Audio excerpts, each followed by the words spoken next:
कार्यक्रम में उपस्थित बिहार के राज्यपाल श्री राजेंद्र अर्लेकर जी,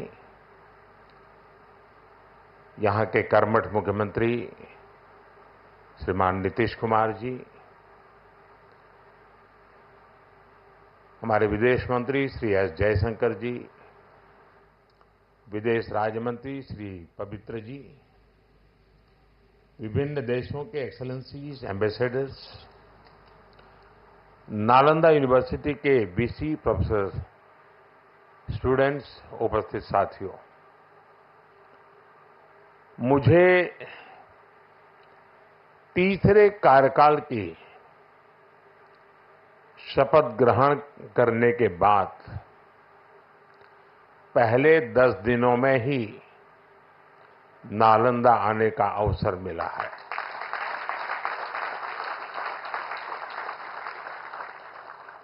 ये मेरा सौभाग्य तो है ही। मैं इसे भारत की विकास यात्रा के एक शुभ संकेत के रूप में देखता हूं। नालंदा ये केवल नाम नहीं है। नालंदा एक पहचान है, एक सम्मान है। नालंदा एक मूल्य है, नालंदा एक मंत्र है, गौरव है, गाथा है।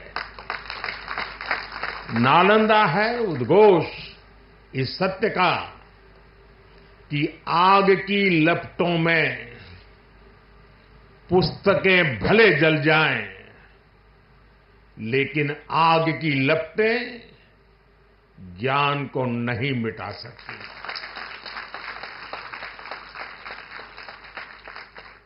नालंदा के ध्वंस ने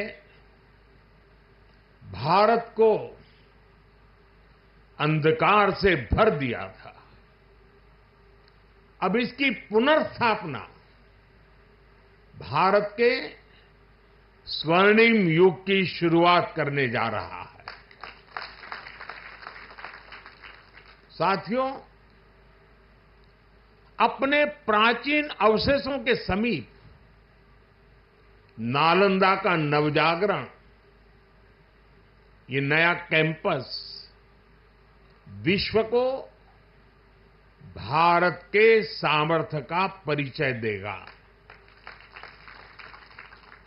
नालंदा बताएगा, जो राष्ट्र मजबूत मानवीय मूल्यों पर खड़े होते हैं, वो राष्ट्र इतिहास को पुनर्जीवित करके बेहतर भविष्य की नींव रखना जानते हैं। और साथियों, नालंदा केवल भारत के ही अतीत का पुनर्जागरण नहीं है, इसमें विश्व के, एशिया के कितने ही देशों की विरासत जुड़ी हुई है। एक यूनिवर्सिटी कैंपस के इनॉग्रेशन में इतने देशों का उपस्थित होना, ये अपने आप में अभूतपूर्व है। नालंदा यूनिवर्सिटी के पुनर्निर्माण में हमारे साथी देशों की भागीदारी भी रही है। मैं इस अवसर पर भारत के सभी मित्र देशों का, आप सभी का अभिनंदन करता हूं। मैं बिहार के लोगों को भी बधाई देता हूं। बिहार अपने गौरव को वापस लाने के लिए जिस तरह विकास की राह पर आगे बढ़ रहा है, नालंदा का ये कैंपस उसी की एक प्रेरणा है। साथियों, हम सभी जानते हैं कि नालंदा कभी भारत की परंपरा और पहचान का जीवंत केंद्र हुआ करता था। नालंदा का अर्थ है न अलम ददाति इति नालंदा, अर्थात जहां शिक्षा का, ज्ञान के दान का अविरल प्रवाह हो। शिक्षा को लेकर, एजुकेशन को लेकर यही भारत की सोच रही है। शिक्षा सीमाओं से परे है, नफा नुकसान के नजरिए से भी परे है। शिक्षा ही हमें गढ़ती है, विचार देती है और उसे आकार देती है। प्राचीन नालंदा में बच्चों का एडमिशन, उनकी पहचान, उनकी नेशनलिटी को देखकर नहीं होता था। हर देश, हर वर्ग के युवा यहां आते थे। नालंदा विश्वविद्यालय के इस नए कैंपस में हमें उसी प्राचीन व्यवस्था को फिर से आधुनिक रूप में मजबूती देनी है। और मुझे ये देखकर खुशी है कि दुनिया के कई देशों से यहां स्टूडेंट्स आने लगे हैं। यहां नालंदा में 20 से ज्यादा देशों के स्टूडेंट्स पढ़ाई कर रहे हैं। ये वसुधैव कुटुंबकम की भावना का कितना सुंदर प्रतीक है। साथियों, मुझे विश्वास है आने वाले समय में नालंदा यूनिवर्सिटी फिर एक बार हमारे कल्चरल एक्सचेंज का प्रमुख सेंटर बनेगी। यहां भारत और साउथ ईस्ट एशियन देशों के आर्ट वर्क के डॉक्यूमेंटेशन का काफी काम हो रहा है। यहां कॉमन आर्काइवल रिसोर्सेज सेंटर की स्थापना भी की गई है। Nalanda university ASEAN India university network बनाने की दिशा में भी काम कर रही है। इतने कम समय में ही कई लीडिंग ग्लोबल इंस्टीट्यूशंस यहां एक साथ आए हैं। एक ऐसे समय में जब 21वीं सदी को एशिया की सदी कहा जा रहा है, हमारे ये साझा प्रयास हमारी साझी प्रगति को नई ऊर्जा देंगे। साथियों, भारत में शिक्षा मानवता के लिए हमारे योगदान का एक माध्यम मानी जाती है। हम सीखते हैं ताकि अपने ज्ञान से मानवता का भला कर सके। आप देखिए, अभी 2 दिन ही के बाद ही 21 जून को इंटरनेशनल योगा डे है। आज भारत में योग की सैकड़ों विधाएं मौजूद है। हमारे ऋषियों ने कितना गहन शोध इसके लिए किया होगा, लेकिन किसी ने योग पर एकाधिकार नहीं बनाया। आज पूरा विश्व योग को अपना रहा है। योग दिवस एक वैश्विक उत्सव बन गया है। हमने अपने आयुर्वेद को भी पूरे विश्व के साथ साझा किया है। आज आयुर्वेद को स्वस्थ जीवन के एक स्रोत के रूप में देखा जा रहा है। सस्टेनेबल लाइफस्टाइल और सस्टेनेबल डेवलपमेंट का एक और उदाहरण हमारे सामने है। भारत ने सदियों तक सस्टेनेबिलिटी को एक मॉडल के रूप में जीकर दिखाया है। हम प्रगति और पर्यावरण को एक साथ लेकर चले हैं। अपने उन्हीं अनुभवों के आधार पर भारत ने विश्व को मिशन लाइफ जैसा मानवीय विजन दिया है। आज इंटरनेशनल सोलर अलायंस जैसे मंच सुरक्षित भविष्य की उम्मीद बन रहे हैं। नालंदा यूनिवर्सिटी का ये कैंपस भी इसी भावना को आगे बढ़ाता है। ये देश का पहला ऐसा कैंपस है जो net zero energy, net zero emissions, net zero water and net zero waste model पर काम करेगा। अप्प दीपो भव के मंत्र पर चलते हुए ये कैंपस पूरी मानवता को नया रास्ता दिखाएगा। साथियों, जब शिक्षा का विकास होता है तो अर्थव्यवस्था और संस्कृति की जड़ें भी मजबूत होती है। हम डेवलप कंट्रीज को देखें तो ये पाएंगे वो इकोनॉमिक और कल्चरल लीडर तब बने जब वो एजुकेशनल लीडर्स हुए। आज दुनिया भर के स्टूडेंट्स और ब्राइट माइंड्स उन देशों में जाकर वहां पढ़ना चाहते हैं। कभी ऐसी स्थिति हमारे यहां नालंदा और विक्रमशिला जैसे स्थानों में हुआ करती थी। इसलिए ये केवल संयोग नहीं है कि जब भारत शिक्षा में आगे था तब उसका आर्थिक सामर्थ्य भी नई ऊंचाई पर था। ये किसी भी राष्ट्र के विकास के लिए एक बेसिक रोड मैप है। इसलिए 2047 तक विकसित होने के लक्ष्य पर काम कर रहा भारत इसके लिए अपने एजुकेशन सेक्टर को उसका कायाकल्प कर रहा है। मेरा मिशन है कि भारत दुनिया के लिए शिक्षा और ज्ञान का केंद्र बने।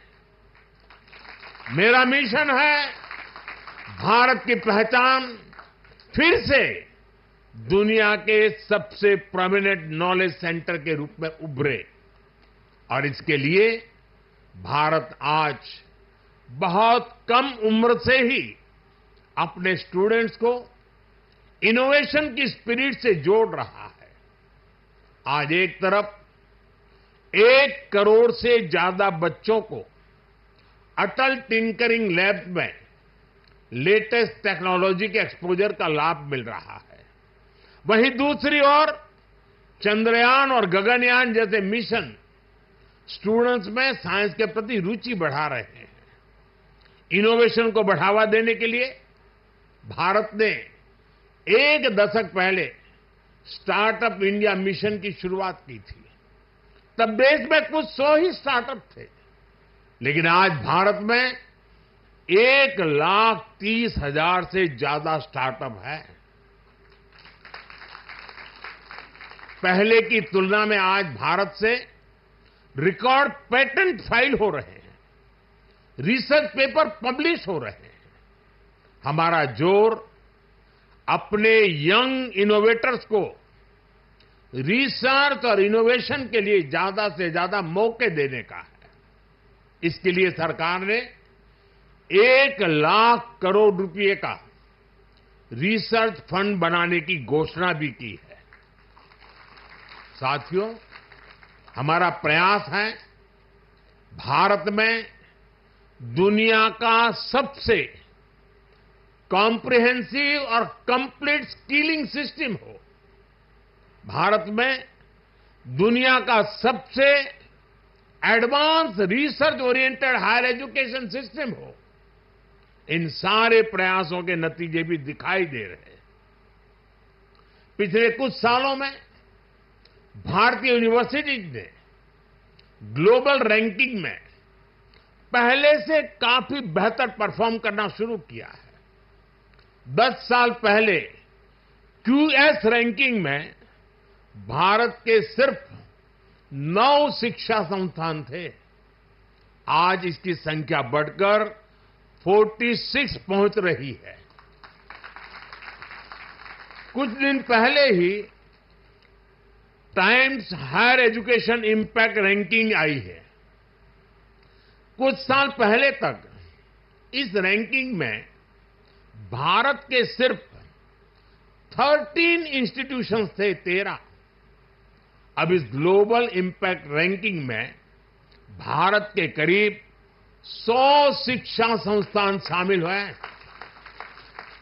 पिछले 10 वर्षों में औसतन भारत में हर सप्ताह एक यूनिवर्सिटी बनी है।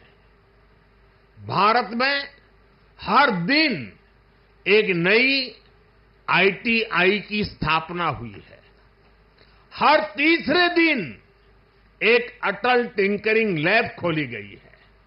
भारत में हर दिन 2 नए कॉलेज बने हैं। आज देश में 23 आईआईटीज हैं। 10 साल पहले 13 आईआईएम्स थे। आज ये संख्या 21 है। 10 साल पहले की तुलना में आज करीब 3 गुना यानी कि 22 एम्स है। 10 साल में मेडिकल कॉलेजों की संख्या भी करीब 2 गुनी हो गई है। आज भारत के एजुकेशन सेक्टर में बड़े रिफॉर्म्स हो रहे हैं। नेशनल एजुकेशन पॉलिसी ने भारत के युवाओं के सपनों को नया विस्तार दिया है। भारत की यूनिवर्सिटीज ने फॉरेन यूनिवर्सिटीज के साथ भी कोलैबोरेट करना शुरू कर दिया है। इसके अलावा डीकन और वुलंगडोंग जैसी इंटरनेशनल यूनिवर्सिटीज भी भारत में अपने कैंपस खोल रही है। इन सारे प्रयासों से भारतीय छात्रों को हायर एजुकेशन के लिए भारत में ही सर्वश्रेष्ठ शिक्षा संस्थान उपलब्ध हो रहे हैं। इससे हमारे मध्यम वर्ग की भी बचत भी हो रही है। साथियों, आज विदेशों में हमारे प्रीमियर इंस्टीट्यूट्स के कैंपस खुल रहे हैं।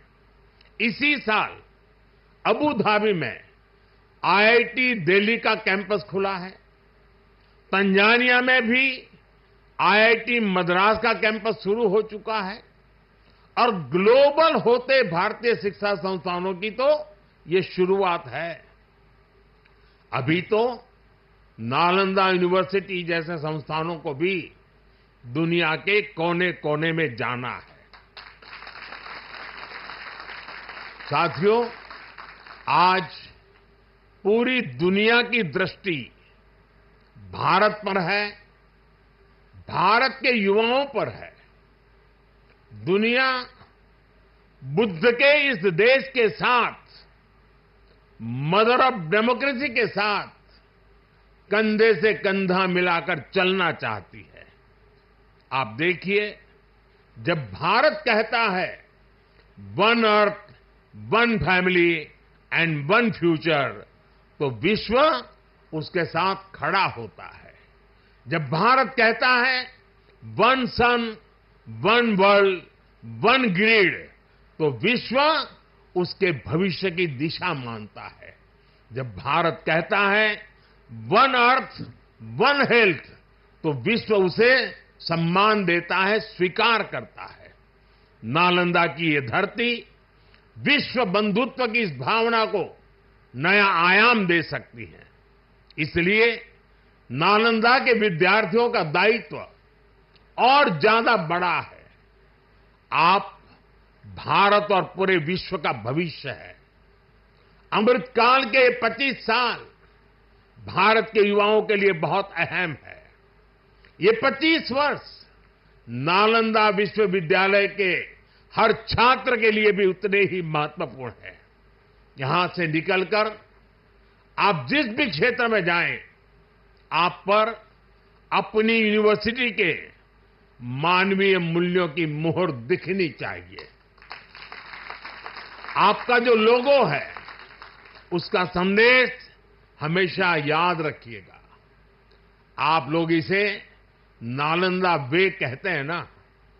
व्यक्ति का व्यक्ति के साथ सामंजस्य, व्यक्ति का प्रकृति के साथ सामंजस्य आपके लोगों का आधार है। आप अपने शिक्षकों से सीखिए, लेकिन इसके साथ ही एक दूसरे से सीखने की भी कोशिश करिए। Be curious, be courageous and above all be kind. अपनी नॉलेज को समाज में एक सकारात्मक बदलाव के लिए प्रयोग करिए। अपनी नॉलेज से बेहतर भविष्य का निर्माण करिए। नालंदा का गौरव, हमारे भारत का गौरव आपकी सफलता से तय होगा। मुझे विश्वास है आपके ज्ञान से पूरी मानवता को दिशा मिलेगी। मुझे विश्वास है हमारे युवा आने वाले समय में पूरे विश्व को नेतृत्व देंगे। मुझे विश्वास है नालंदा ग्लोबल कॉज का एक महत्वपूर्ण सेंटर बनेगा। इसी कामना के साथ आप सभी का मैं हृदय से बहुत बहुत धन्यवाद करता हूं और नीतीश जी ने सरकार की तरफ से पूरी मदद का जो आह्वान किया है उसका मैं स्वागत करता हूं। भारत सरकार भी इस विचार यात्रा को जितनी ऊर्जा दे सकता है उसमें कभी भी पीछे नहीं रहेगा। इसी एक भावना के साथ आप सबको बहुत बहुत शुभकामनाएं। धन्यवाद।